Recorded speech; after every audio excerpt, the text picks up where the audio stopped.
This episode is brought to you by Lumina Growth Lab. At Lumina, we help professional learning and development companies who are struggling with predictable lead flow, breaking out beyond their network, and a sniper approach to attracting the ideal qualified clients so they can have a smoother sales process, finally have scalability, and ultimately take their business to the next level. Most of the time, our clients come to us frustrated because nothing seems to work outside of word of mouth growth. Business has fundamentally changed since the pandemic and now the disruption of AI.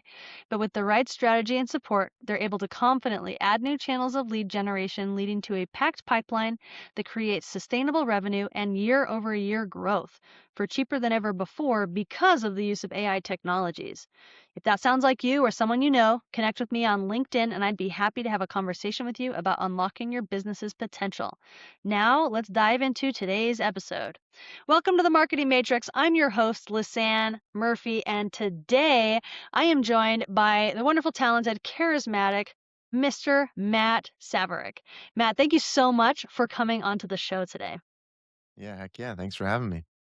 Guys, I am so excited for this conversation. When I met Matt recently, he had me on the floor laughing and also like writing quotes that I needed to remember and like maybe get a tattoo of someday. So it's like just give you like a range of like the breadth and depth of what you're about to be a part of.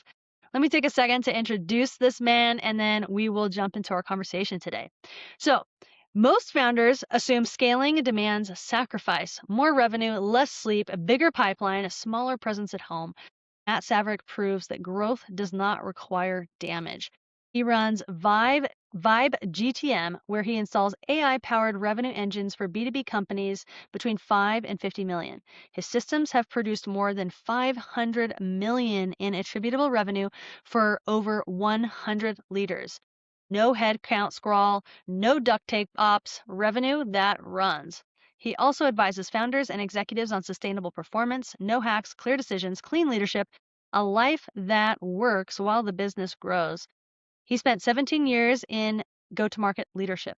He helped scale Headspace B2B into 9-figure revenue. He drove enterprise expansions at Talkspace and Trinet. His background in neuroscience shapes how he builds growth systems and how he supports the humans who lead them. Most operators split business and life, integrates both.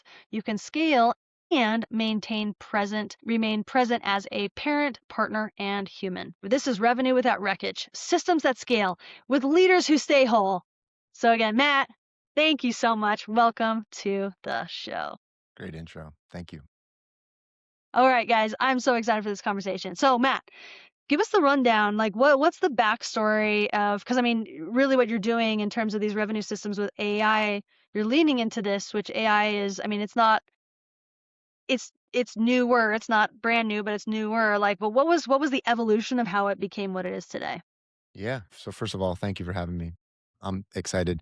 Maybe I can get a tattoo on the heels of this also. So no pressure back on you. Let's see. So the evolution, I would say, in preparation, we've done a couple prep sessions, and I had the benefit, I think, of growing up in sales where I was given a list, I was given a phone, I was given a map, and I needed to figure it out, right? So the benefit there was a door that I knew I had to get on the other side of. This was medical device sales, so I had a territory. I knew who the list was, and if I planned it correctly, I could hit enough doors. So the reason I share that is because not to prove how old I am or how much wisdom I have, but it's been, it's been decades, and I think that very mechanical perspective of somebody who I want to speak to is on the other side of this door. I need to get through the door. All right. That was kind of season one. Season two was, well, now we can use some semblance of technology, not necessarily to spray and pray, but just to keep track of these things and follow up and follow through. That was exciting to me to weave in technology, not to replace me as a salesperson, but rather to leverage tools to follow up. And then came AI automation revolution. Yes, it's been around for a long time. I actually haven't really used it in my business until maybe the past 1,000 days, right? So it's new-ish for me too. There was a tool that I used maybe a decade ago called Gong, Gong. Do you remember Gong? Uh-uh. Gong Yeah. was this was like an enterprise grade call recording tool. So now we have things like Fireflies. I think even Gemini has one. Fixer has one. Right? There's so many solutions like that. But Gong was ahead of its time, and that was probably the first AI tool that I used in sales, which just allowed me to coach my sellers. Hey, are you pausing? Are you listening? Did you miss that nuance? They asked you to follow up here. Did you do that? That was probably the first foray into sales. But now the way I see it is the convergence of three things have happened. And I love talking to you because we have very similar philosophies on how to go to market and how to build and how to grow.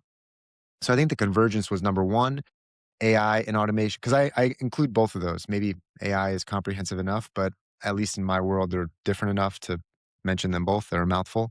But the convergence of number one, the cost of these things, the floor has fallen out. So what used to take, dollars now takes fractions of pennies to get done, whether that's writing a script or creating an infographic.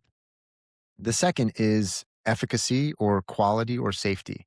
The quality of the output, you might say it's littered with M dashes and emojis, but I think it's at a point now where it's good enough. I wouldn't say it's ready for prime time per se, but I think the quality is good enough for me to if AI stopped and this is the only toolkit that I had, right? The development had stuff, I would be very content with the tooling. So I think like the quality is there and the safety is there. The third is we can use natural language. I don't have to be a programmer. I don't pretend to be a programmer. I think that's kind of what is maybe, I don't know if you identify as a programmer, but I would say that that's, no, I'm not a coder. I'm not an engineer, but because I can type or speak into the robot, there's not really a barrier to entry to at least frame up some of the ideas. Could I vibe code an app that actually works? Probably not. But could I create a landing page that looks good and kind of has a demo functionality? Yeah. So I think the convergence of those three things make this the most exciting time. It doesn't matter if you're in a jazzy podcast studio like me or an awesome bookstore like you, no matter where you're sitting or your mom's basement or your lazy boy in an old person's home, age doesn't matter. Tooling doesn't matter. It's the most exciting time I think that I've seen in my lifetime to build the thing. Love it. Yeah. Okay, so your background is in sales, and the what you're doing right now, like with the Vibe GTM, is it a sales engine or is it more than sales? My background, I don't know how far back you want to go, but let me course correct a bit. So I see myself as a salesperson. My corporate skill is in sales.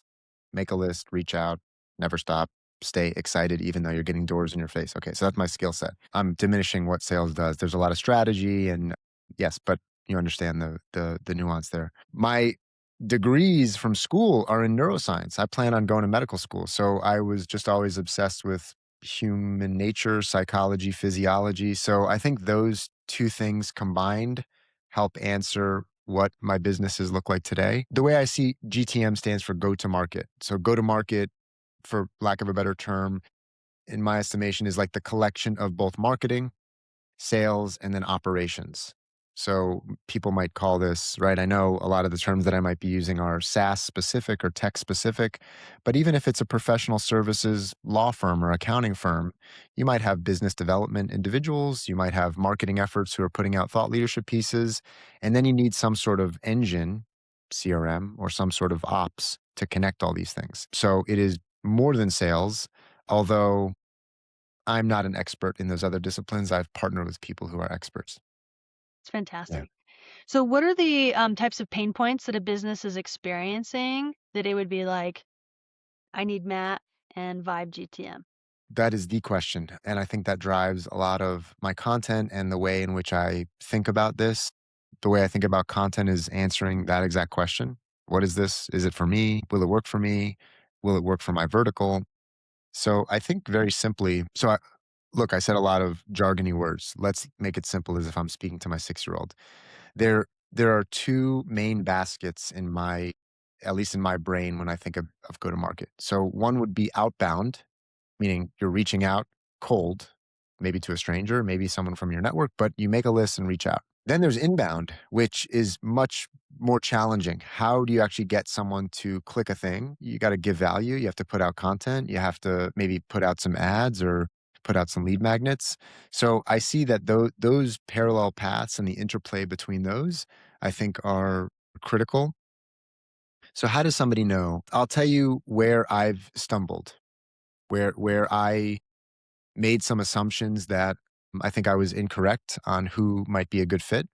So as an example, if we started working together and you hire me as your employee, I could be a boy can dream. You would expect that I know how to use a mouse, that I know how to turn a computer on, that I know how to type. Those aren't things that maybe you would onboard me to, to learn. So I think I forget sometimes that it's so unnatural to think of sales. I mean, really, what we're talking about is asking a stranger to trust us and believe in us and then like give us money. It's really, really, really unnatural and uncomfortable. So what I've noticed is folks who have never tried any sort of sales or any sort of marketing, there's a massive learning curve and they have to maybe the best analogy would be like um the gym, right? They have to want to show up. If I'm kicking and screaming before I even get into the gym, it ain't gonna work. But if I step into your dojo and you're like, lift this, and then I'm ready to do so I think the point is they have to want to try to build a pipeline using sales and marketing, which might sound, well, yeah, who doesn't want to? There are a lot of people who maybe just haven't thought that way, right? They might see themselves in a specific discipline. I am a lawyer, I'm an accountant, I'm a wealth manager, or I'm a product person. Why would be thinking about business development or pipeline building? So I think that's the first clue. Someone needs to want to try to grow their business and build a pipeline, or they have tried to, and it's been a struggle. The second would be the most common, and I've scraped Reddit. Well, I haven't scraped Reddit, but robots have scraped Reddit on my behalf, as well as YouTube comments. And the number one thing that I believe founders are asking for specifically is how do I get out of this like rat race of sales, like founder led sales? You start there and then you have to somehow figure out when is this not the best time. So I think that's not just a, oh, now you have graduated to be the queen in the castle. It actually is an identity thing, which I completely missed when I initially kind of got into this. You have to convince somebody that, hey, giving this up actually allows you to focus on more strategic things. So not only do we need them to have tried to grow their business, right? It would be great for them to say, all right, well, look, I recognize the business is probably more valuable if I'm not the bottleneck. I probably could have a better life if I didn't have to be responsible for always filling the pipeline or they all always wanted me. So I think those two things are maybe the big resounding lessons from being out here on the trail building this. Yeah. I love it. I love it. So, and then tell me about, because like in the bio, you mentioned 2 or 3 times the importance of scaling without damage, right? Like growing without burnout. That it's possible, right? So, what is the what's the genesis of that? Like, does that come from personal experience of playing both sides of that coin? Is it from like just what you're learning and scraping on the internet, and you're like, there's got to be a better way? Like, tell me about that aspect of your business. Yeah, it's personal, right? I don't pretend to be some guru who has a magical, mystical answer. It's more so this is my lived experience. And I think it's natural, right? You don't have any experience as a young person. You have to kind of fake it till you make it. You put your armor on and you put, you put the monkey suit on and get to work. And then over time you choose to maybe put that armor down or maybe just keep a couple pieces on. So I think maybe it's because I'm 40. Maybe it's because a lot of my friends are asking about building business and how do I manage life and work and kids and fun. But it was just my lived experience. I think about it like your compass, and I hope it's okay to use analogies and metaphors. If I get too heady, bring me back down. But it's like your compass and your map, right? So the compass are your values, like what do I care for, right? Like what do I stand for and what do I not stand for? And then the map is, all right, well, what are the steps that I'm going to take to get there? So I think about those two things. At first in my career, it was like do whatever to prove to my family, to my friends, to the world that leaving med school was not a terrible idea. Nobody except my parents understood. They're like, "You got into medical school.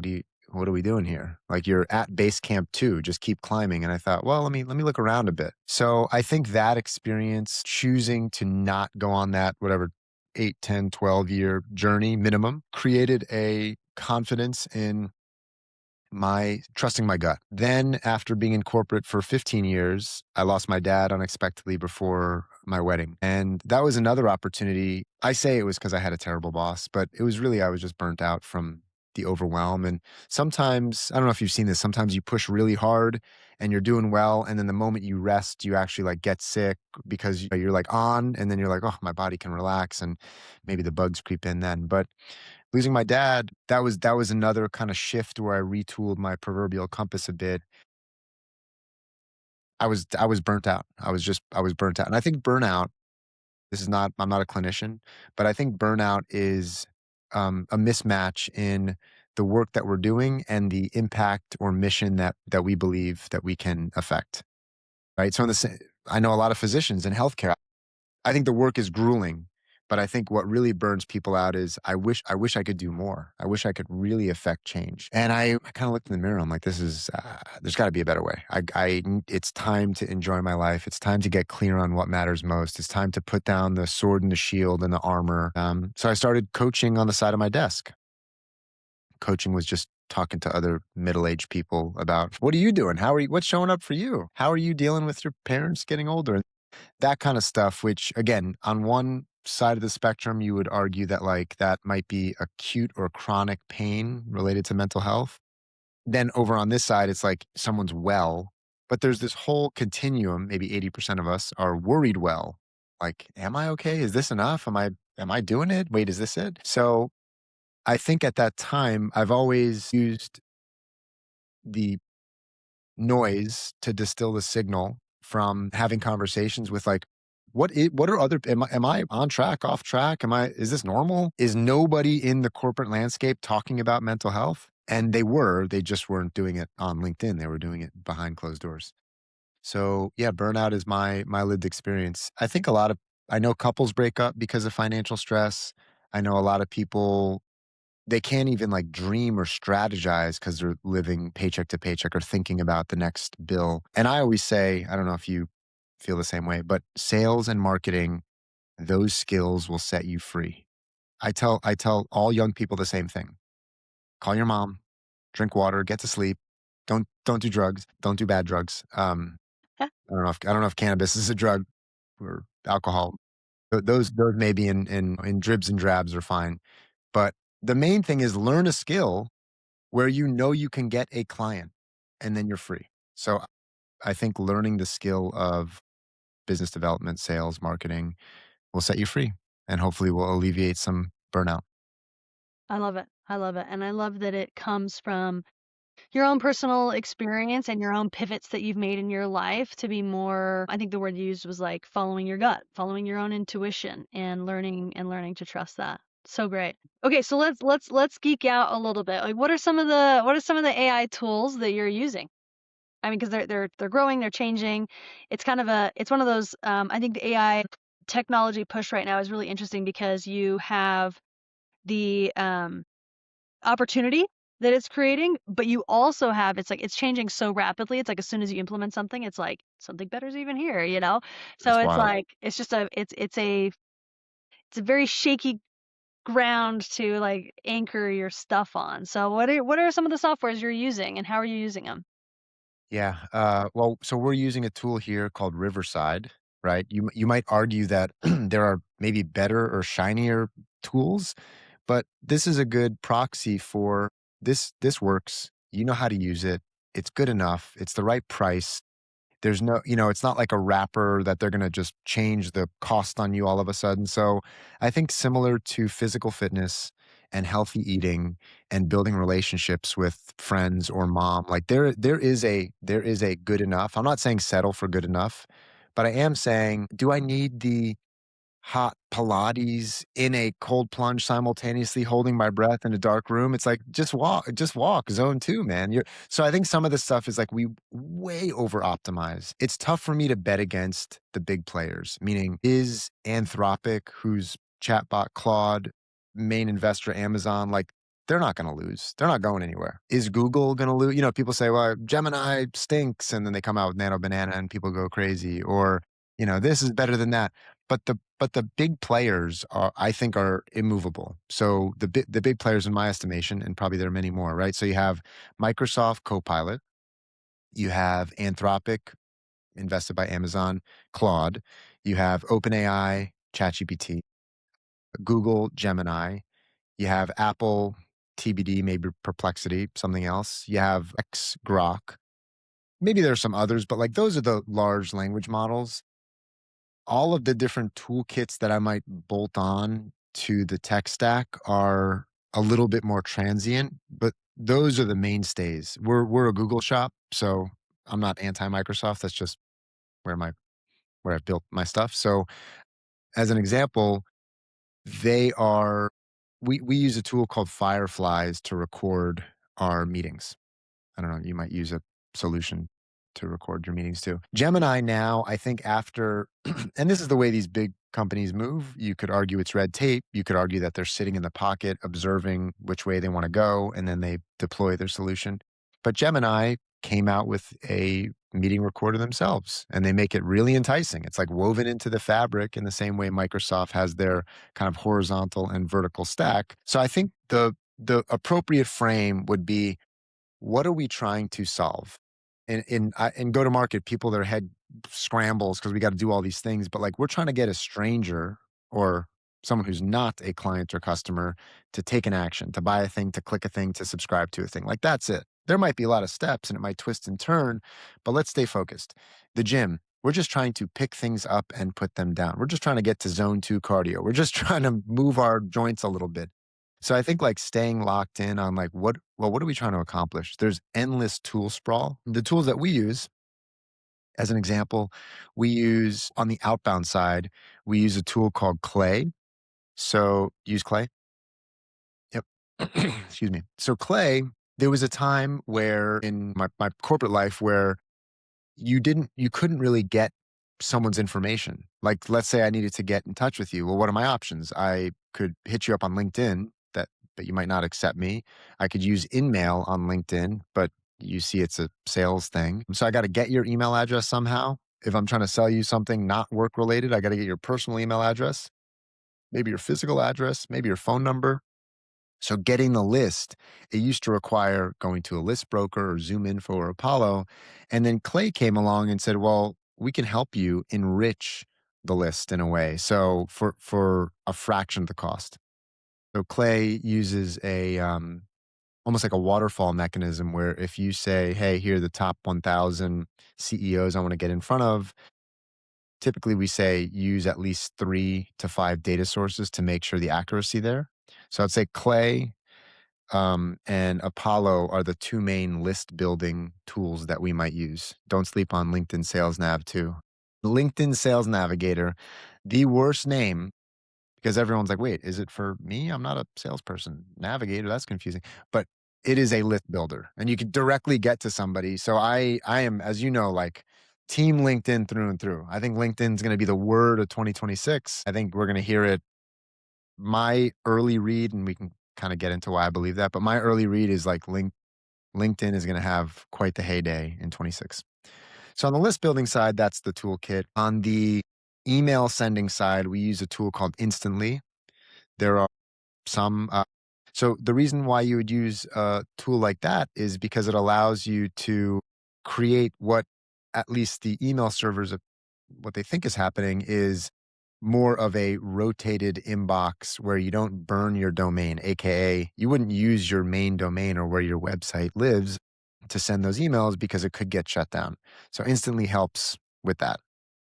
There's that to me is the safest. All businesses that I know are using a solution like Instantly. I believe Claude is the best writing tool out there in my estimation for several reasons. One, everyone's on ChatGPT, so it starts to look the same. I think Claude's a fantastic writer. So for at least content ideation and writing, I would use Claude. On LinkedIn, there are 3 main things that, at least the way that I think, what's happening on LinkedIn. So you have content. If you're going to post, you got to create content, right? Content could be as simple as a text post. Hi, I'm Matt. This is what I do. You can also add all sorts of different things to that, right? You can append a video, you can add a infographic, you can add a carousel, you can add a poll. So there are all sorts of ways to create content, but content creation alone, I use some inspiration tools. There's a tool called Taplio. There's a tool called Supergrow. Stan, the folks from Stan built a bot called Stanley. But I would say they're all just to help you with content ideation. That's on the content side. LinkedIn has two other key components. So one would be the connection side. So you have between 20 to 30 connections. Like think of them like tokens that if you don't use them, you lose them.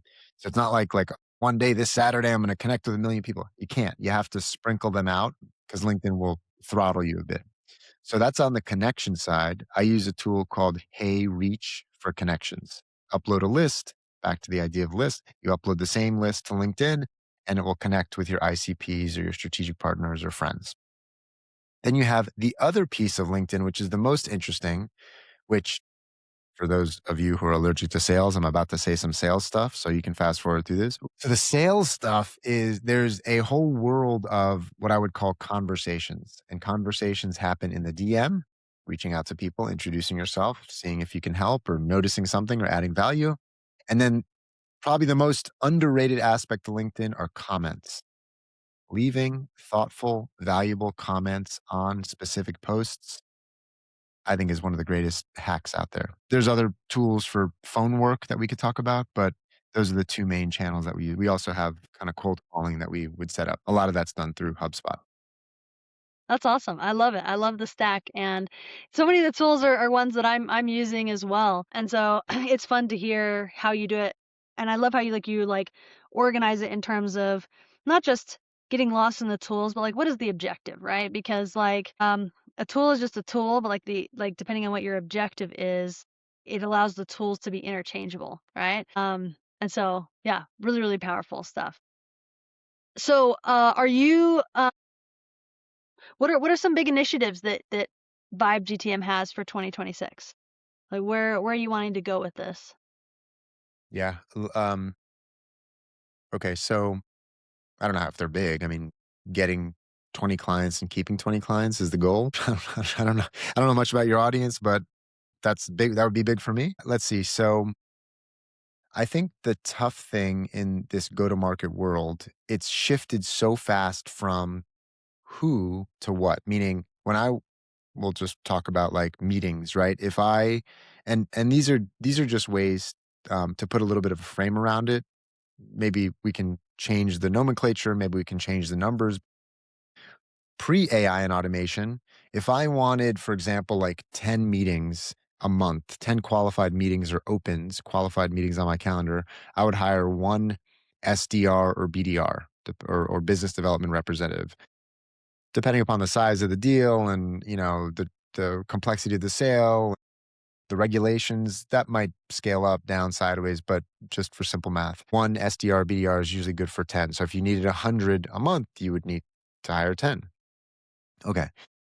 Now it's when I say it's gone from who to how or what, it's almost like let's think about the objective before we necessarily think about the who, because one go-to-market engineer can accomplish 10 times, if not 100 times, of what a sales team without some of this kind of engineering hustle muscle has.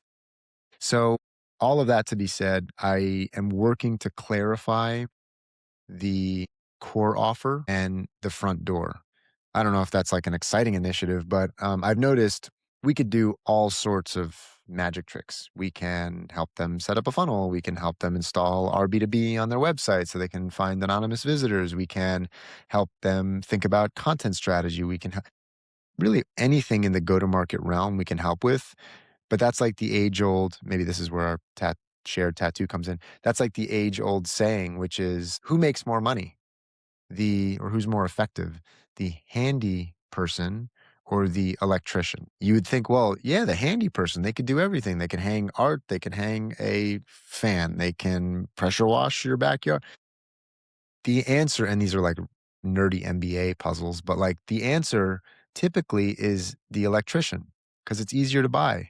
I know if or a plumber, right? Like the pipe is clogged, I need help unclog it. So it's much easier to buy. What I'm selling is tough to buy. And I'm trying to not say fractional and I'm trying to not say get 100 leads a quarter. So front door and then core offer. I think I have some hypotheses on what those things could be, but Yeah, yeah, thank you for asking. I love it. No, it's cool. So are you and I know you're trying to avoid like terms like fractional and things like that. Like, are you an agency? Like, is that what it is? Like, is it That a was another one that I'm trying to avoid. I mean, really, what are we doing, right? We are taking a basket of deliverables and delivering them. So I think about it actually the opposite way. I'm trying to understand how to justify 5, 10, 15K a month per client. Mhm, I mean, if you're looking for the sauce, let's go for it, right? Why? Because it's an arbitrage game. My team and I are an elite global team of folks who can accomplish these things. So, yeah, I might say words like embedded partner, but it's an agency model, right? Saying like revenue infrastructure partner, you're like, speak English. Yes. So, an agency, I would say the one difference is because I've hired agencies, I've hired fractional resources, and they've been great. What I don't want to create is the second you turn this off, the the spigot turns and it stops. What I would love to create is the right infrastructure. So setting up somebody's CRM, workflows, messaging, inputs, outputs. So like the tools, the skills, and the playbook, and then help them run it and then hand the keys to them. That's That's where my head and my heart lie. I'm not yet there, but in the same way that, right, if I was fractional and I had the ability to come in and affect positive change in the way that I want, or if it was my business, I would do the same thing. Set up the automations and the workflows in a certain way, make sure the list is fresh, run evergreen campaigns, run event-based campaigns, and just never stop. So, it's so fun. I'd say I love the tinkering place that you're in and really trying to make sure that it's like that you're offering real value to the people that you work with. So good. I think the big lesson that I've seen, and this is not meant to poo-poo others. I'm just letting you know what I have seen both for folks that I've hired in this agency fractional realm and other clients who have come to me now who have been with me for many quarters. It's easy to get meetings when you burn the list. But what happens in the underbelly of that is you burn your brand too. So for example, if you're going to send out a million cold emails, you're going to get some meetings. You're also gonna get a lot of people who are like, "Never talk to me again." You're gonna put a bad taste in people's mouths. So I think it's really, really, really tough because people, yes, they're marching towards the monthly and the quarterly metrics, yet building a healthy infrastructure where we have this like longer arc of messaging in a thoughtful way. And I also just a philosophy that I've had that's served me well. I don't see anybody talking about this, but you tell me if you've heard something like this. I think a lot of sellers and marketers do the opposite of what I would suggest, which is just because I'm excited, for example, if you're a prospect of mine, I'm trying to get on your calendar. What happens? Oh, I'm excited now, but you don't know I'm coming. So it's like cold. But my excitability, it's like a flurry of activity that comes at you now because you're top of mind for me. Right. So it's like I'm intense coming at you. You're like, who is this guy? And then over time, I start to like just drip on you. Hey, me again, me again. But I think it should work the opposite way, which is like a little bit of a slower drip while you're understanding who I am that kind of ratchets up in intensity towards a moment like if I'm hosting an event, hey, I'd love you to join me for this omakase dinner in Florida. Are you available? Or save the date. And then it should like, there's like this half life of enthusiasm that should compress, not the opposite way. But that takes time. So if I'm expected to deliver 50 meetings yesterday, that's not the puzzle that I want to solve. That's not a sustainable way to build a brand. And it's weird to say this as a sales guy, but brand kind of supersedes all, especially in the world of AI and automation, and almost everything is commoditized. You can't burn your reputation. I don't think. I just don't think that's a way to build a business. Yeah. Um, Yeah. So how do you so are you having a hard time selling that, right? Because I think people want results now. Like they want to justify the retainer now. Like I'm curious, like how, like I agree with the philosophy, but like how do you sell that? I just show them like a state of the union report, whether it's, and you could do this deep research on, there's nothing proprietary that I'm searching for. So I would just say like, what is the state of B2B go to market current current and what does that mean for the next 3 to 5 years for businesses that are mid market, SMB and mid market? And what comes out across Gemini, ChatGPT, Claude, Perplexity is the same answer. You have to do a, and now I'm about to say a bunch of jargon, so we'll delete the jargon here in a second. But modern day go to market is multi-touch, multi-thread, multi-channel, which means you need to be approaching people in like a circumferential way. You can't just use cold email. You can't just cold call. You can't just LinkedIn. All of these things have to culminate. And I think that takes time. So I used to have a kind of like a growth hacky fill in the blank in 30 days, print money, magical, mystical money printer. That has not served me well. I could get meetings. I just don't think that's the way to build a proper business. So qualification really matters up front. Asking people hard questions up front. And you have to understand is if it's their business, they get that. If it's a new executive who's 6.5 months in under pressure, they might be like, I believe in what you're saying, but can we also get some meetings? So I think it's much more of an ICP personality, time horizon thing. Generally, I think the work that you and I do is so much better than they are considering. So I think any sort of thoughtful go-to-market strategy with a multi-touch approach is gonna work. I love that. Yeah, So good. Awesome. Well, Matt, it has been seriously so great to like pick your brain, learn about your experience, see what you're doing and what you're creating and how you're playing around with the tools that are available, but maintaining true to the principles of brand building that you believe in. So it's been seriously so fun to have this conversation today. So thank you so much for coming. yeah, of course. So for people that want to get in touch with you, learn more about what you do, give us the details. Yeah, I think LinkedIn's the best. Find me on LinkedIn, Matt Savarick. I'm happy to give out my phone number. I always give out my phone number and nobody calls. So if you're out there listening and you wanna have a chat, please this is really me. It's not a robot, but I'm here to help.